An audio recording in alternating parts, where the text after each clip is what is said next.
So, pwede bang ihalintulad ko lang ito? Yun hong kinakaharap na kaso ni Harry Roque, di ba qualified human trafficking din po iyon?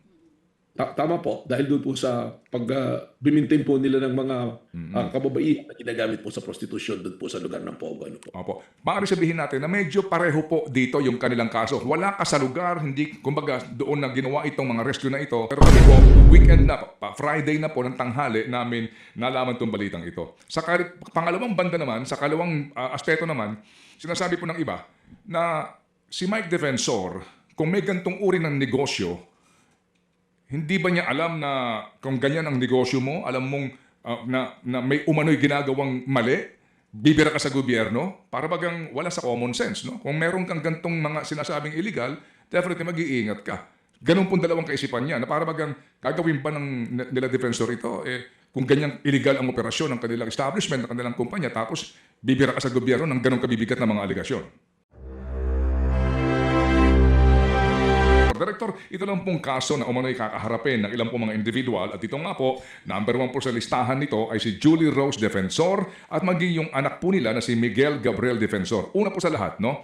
Ang sinasabi po dito sa sulat po ng NBI sa City Prosecutor po diyan sa Pasig, recommended for prosecution under Zerin Development Corporation.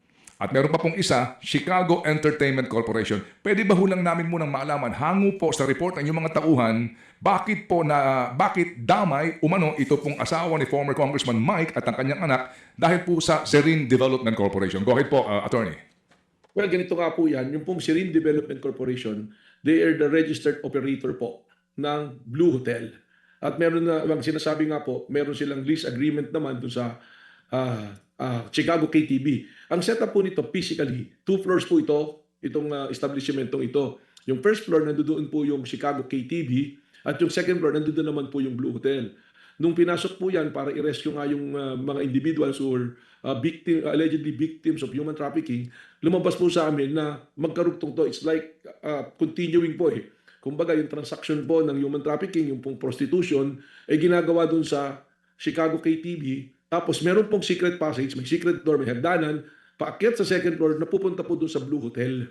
At doon po nangyayari yung prostitution, yung sexual intercourse, yung pong deed na talaga doon gagawin. But all the negotiations, yung pakikipag-usap po, nung pong mga tinatawag natin na mga managers, yung mamasan po, doon po nangyayari sa baba. At aakyat naman doon po sa taas, na dire-diretso na, hindi po to separate na establishment. Gaya ng pinapalabas po ng ibang mga ibang vlogger, ng mga ibang sinasabi na hindi sila connected po. Okay. So, basically po, ang umano'y ugnayan dito nila Defensor dahil yung kumpanyang ito ang may-ari ng parehong establishment, no? Yung pong Chicago at saka yung Blue Hotel. Ganun po?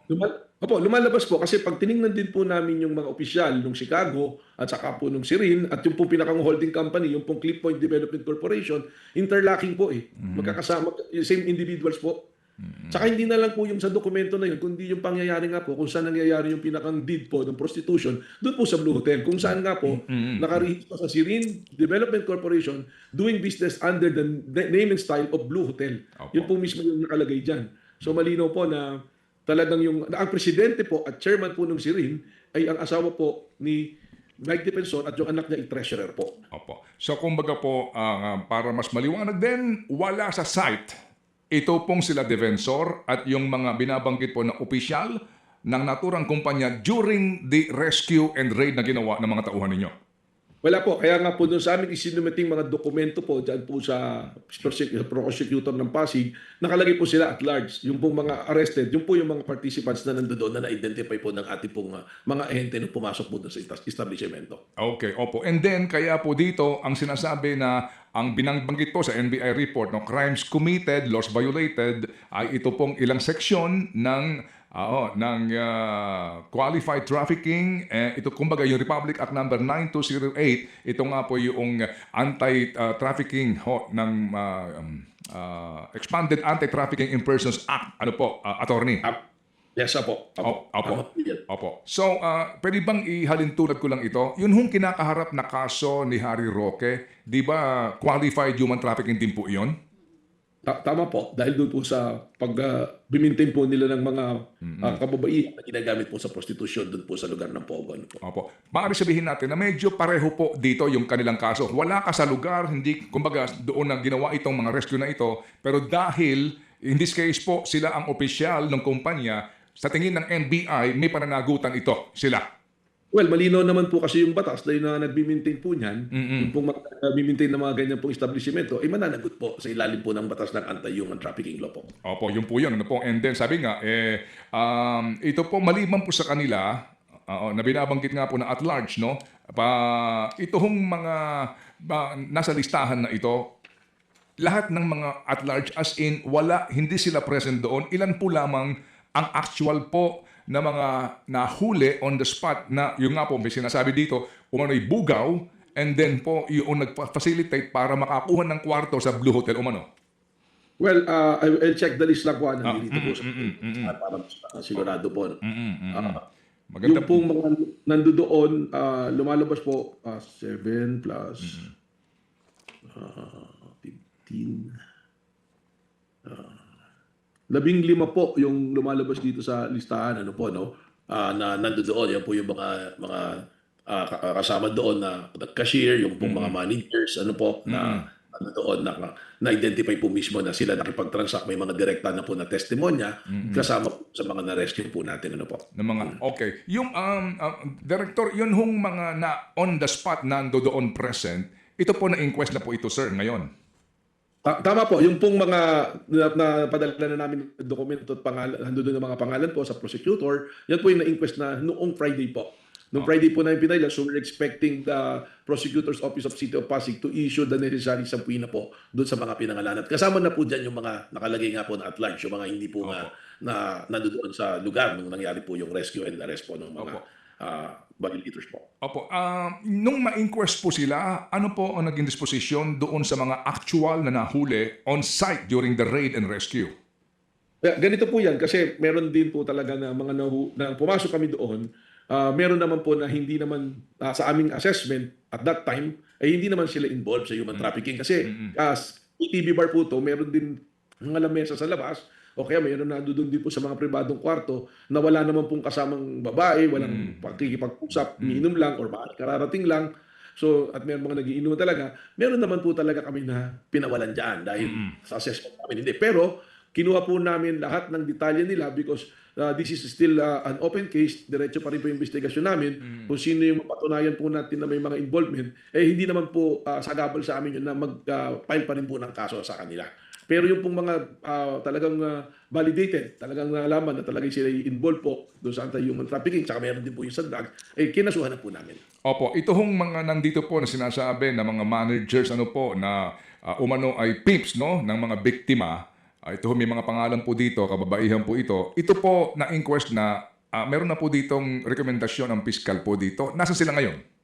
Wala pa po, nakadetain pa po yan sa atin doon po sa detention facility po ng NBI.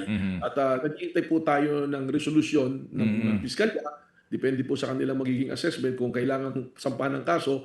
Sasampu po yan sa Regional Trial Court at nakalagay naman po yung recommendation nila dyan kung may bail, kung no bail, kung ano po yung eksaktong kaso po na dinadala po sa korte. Opo, yung sinasabi po ng mga na-rescue na kababaihan, anong mga profile nito kung mamarapatin po yung direktor? Anong mga edad nito? Mga taga saan sila? Anong kanilang kwento? Ang na-notice po namin dito, yung mga edad nila walang lagpas ng 25 years old base po doon sa mga dokumentong ipirinsan sa amin. Pero siyempre, babalik po namin kung talaga authentic po yung mga identification na binigay po sa amin. Mga naninirahan po to sa mga karating na lugar, Taguig, Marikina, Manila, Quezon City. Yun po yung profile. Ang pinaka nakalulungkot po dito, Kated, na profile na nakita namin, majority of them are single mothers po. Mga single mothers na nagtatrabaho po dyan sa tinatayang Chicago KTV. So bakit ko po binanggit yan? Pag tinignan niyo po kasi yung human trafficking at naririnig ko yung sinasabi ni Mike Defensor na wala namang pilitan nangyayari dyan. Lahat yan, voluntaryo, nagtatrabaho at kawawa na wala naman ng trabaho. Alam po ninyo, nakalimutan ni Mike Defensor, isa po sa elemento ng human trafficking. Tatlo po kasi yan, pag titingnan mo yung act. Ano yung act? Yung recruitment. So ni-recruit po sila. At hindi na po GRO ang tawag ngayon. In-upgrade na, CCA ang tawag na. Customer Care Assistant po ang tawag. So recruitment. Ang susunod po doon yung act. Yung means naman. Ano yung means? Either tinakot mo, ikinulong mo, may pagbabanta ka sa pamilya, sa ganyan po, na pag hindi mo ginawa itong gusto namin pagawa sa'yo, gagawin namin sa ito, sasaktan ka namin. Pero ang nakalimutan po niyang elemento is yung pag kinukumbinsi mo by promising a bigger pay, o magkaroon ka ng pera, yung machination po, yung deceit, elemento rin po yan, yun po yung means. At ano po yung purpose? Ang ending prostitution. So, ando doon po yung elemento na yan lahat present po Nirecruit sila na hindi, ano ka lang dito, mag-entertain ka lang ng mga kliyente, kaya nga customer care assistant tawag sa'yo. Pero pag nandun na, eto na po yung mga managers, yung mga mamasang na tinatawag, may aquarium po yung na tinatawag, yung may pagpasok mo, may salamin na malaki-malaki na one way yon, nakikita mo yung tao sa loob, makaupo yung mga babae, pinagpipilian po ng mga pumapasok na mga customer at magtatransact po doon sa mga mamasan. Pag nagkasundo na po, ang gagawin, pupunta muna doon sa private room nila, tapos susunod, aakyat na po sa Blue Hotel. At doon nagagawin po yung prostitution na sexual intercourse po. So, Opo. ganun po yung modus niyan. Opo. So, bakit ko po binanggit, balik po ako doon sa single mother siya. Ibig sabihin, itong pagre-recruit nila, alam nilang gipit sa pera to at madali nilang makukumbinsi na gumawa ng prostitution ng illegal na bagay. That is the very essence of the piniprevent po ng anti-human trafficking law. Yun po yung pinakabuod dito. Kaya po ginawa yan dahil ayaw po ng ating batas na maging biktima yung mga mahihirap natin para po pumasok sa illegal na gawain. Opo. So, Director, yung pong mga kababaihan, ilan po ito ang quote-unquote na rescue? Kasama nga po daw dito sa inyo pong task force, ang DSWD. At sila ho ba'y meron na hong kanya-kanyang sinumpang salaysay para po patotohanan ang sinasabi niyong modus? 54 po yung ating na-rescue. May mga sinumpang salaysay na po at we can call them back pag kailangan po. At actually, sabi ko nga, this is a continuing investigation dahil tinitingnan namin kung sino pa yung may mga kinalaman dito. So, kung kailangan, ipapatawag po ulit. At kasama po yan sa aming isinumiting dokumento. Makapal po yung dokumentong isinumiti namin sa prosecutor po ng Pasig City po. Opo. So, sa ngayon po, nasaan itong mga kababaihan na ito? Sino po nagangalaga sa kanila? Sila ho ba'y pinauwi muna? O meron po ngayong, meron sila ngayong, may humahawak sa kanila pong kaligtasan at pangangalaga? Well, we turn over po yung care nila sa CSWD po, yung City Social Worker po, na sila po yung mga social workers natin na professional po na pwedeng mangalaga po sa ganyan po na mga sitwasyon po sa Pasig po. Kaya nga maganda po binanggit nyo yan kasi sinasabi po na prima pito, na ito yung smoke screen sa politika. This is coordinated to the local government of Pasig. Sila po yung tumulong sa amin dito and ang manifestation nga po niyan ay binigyan kami ng marami po yung pinadala sa aming social worker to assist us para po dun sa sa pag-evaluate. At coordinated din po ito sa Barangay Ugong. Ando doon po yung ilang barangay officials para po mag-assist rin po sa amin. At nag-imbita rin po kami ng media dyan at mga naka-body cam naman po yung aming mga ahente nung pinasok po yung establishmento po. Opo. Sir, yun nga po, no? Kasi ang sinasabi po dito, nangyari daw po ito noong April 21, yung actual po na raid, hindi po ba Director, no? April 21. Opo. Tuesday po. Opo. April 21, yan po ay araw ng Martes, no? Tapos, yung balita po ay pumutok Friday na. No? Yun po yun. Yung Friday lang Friday ko lang po nalaman ng aming team. So, 21 yung raid. Ito ho, para mailatag ko lang po sa perspektibo ng bakit walang lumabas na balita nung panahon po na nag-raid, kinaumagahan, or even the day after, at nangyari lang po ang paglabas po ng balita, pati ng lahat ng ito, magwi-weekend na. Ano po ang paliwanag doon ng Bureau? Well, ganito po yung paliwanag dyan. At ito naman po, standard operation procedure po ng NBI po. Hindi po namin inilalabas sa media or publicly ang personalidad po nung amin po mga na-aresto, pati, lalo-lalo yung mga na-rescue. Kasi po, hanggat di po nai-inquest, hindi nasasampahan ng kaso, we value their privacy. Ayaw din po namin mag-violate ng data privacy kasi napakahirap naman po kung ilalabas namin lahat ng pangalan ng mga ni-raid, ng mga nahuli, nang hindi pa po malinaw ang kaso. Nandun po kami sa period of case bill. At mahirap po yung trabaho ng NBI. Isipin niyo po, ilang araw pagka-raid, there is a certain period of time to file a case. Otherwise, we will be accused of illegal detention. So, kaya po Biyernes pumutok yan, dahil nung Biyernes po, doon po na isang pa sa piskalya ng 11 a.m. po yan. So nung pag naisampa na po yan, doon po namin inilalabas po yung balita. In fact, pakiusap nga po namin doon sa media at saka doon sa mga nagbablog-vlog, wag muna nilang ilabas hanggat hindi po namin napafinalize kung sino yung mga kinasuhan po. Sa lahat po ng kaso yan, hindi lang po dyan sa, yung, sa nangyari na to. Kung mapapansin po ninyo, siguro kaya napansin po ninyo ngayon na bakit ganun, dahil yung mga sensationalize yung ibang mga kaso. Pero if you will check on the records po, lahat po ng aming inilalabas sa media, pagka po namin pong na-inquest na po. Kahit po yung alam po, meron po kaming raid na i-picture, yung mga pangalan, wini-withhold po namin until such time na na-inquest na po yung mga tao po. Okay. Dalawa lang po itong aspeto, mga kapatid, para po din, ito, nandiyan po ating kaharap si Direktor.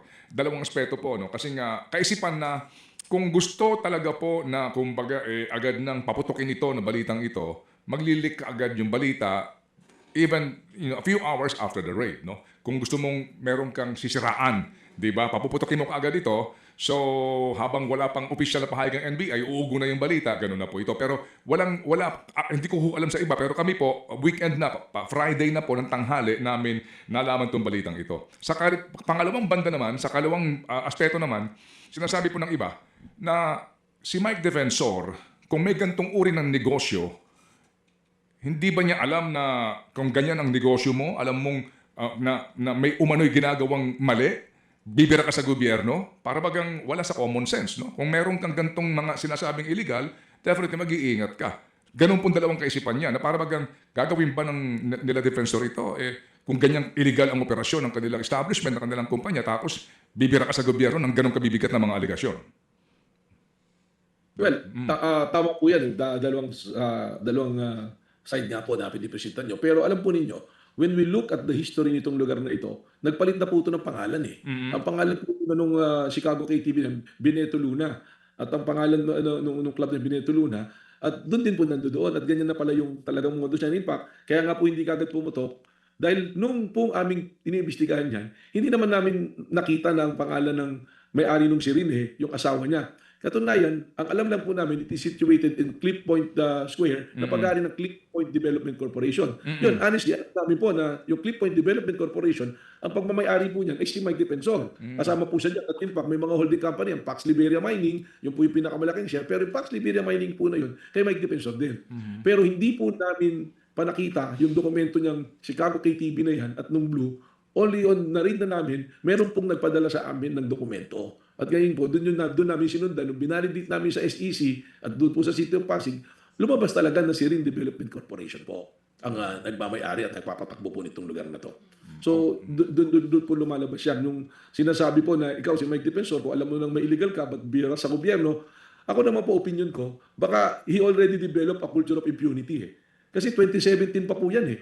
Nagpalit na nga ng pangalan. It's been reported. Sinasabi ng mga tao doon umikot kami na matagal na yun. Ang sabi nga po sa amin, kung ni-raid namin ng Biyernes o Sabado yan, baka mas marami pang nakuha personalidad dyan na kilala.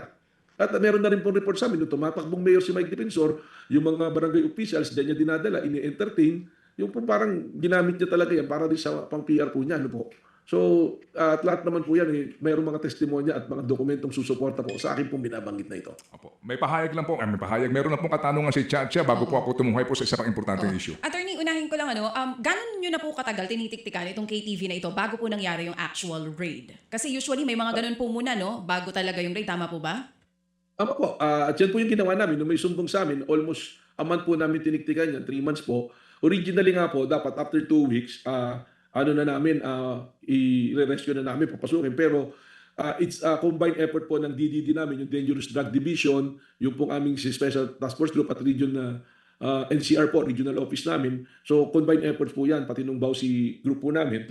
So po namin hindi nga kagad na ginawa yun after 2 weeks, although positive na. Kasi po ang ginagawa namin dyan, magpapadala po kami ng asset para alamin. Just to check. Po. So ilang beses po namin ginawa yun. So na-hold nga po na after 2 weeks dapat positive na. Dahil nagkaroon din report sa amin na it's being used as drug then also. So kaya namin po in-involve dyan yung Dangerous Drug Division. Pero ang ano nga namin dyan, baka yung mga nagpupunta ginagamit. Pero ang turing nga namin, inalaw talaga na gamitin kasi sa pintuan pa lang po nung KTV at nasa private yung nagda-drugs po, amoy na po yung amoy na alam natin na may illegal drugs po, na may gumagamit na illegal drugs. So mahaba pong proseso, hindi naman po namin basta pinasok yan. At nagkaroon pa po kami ng coordination with IACAT, yung Interagency Council Against Trafficking, tapos City of Pasig, tapos yung barangay pa po.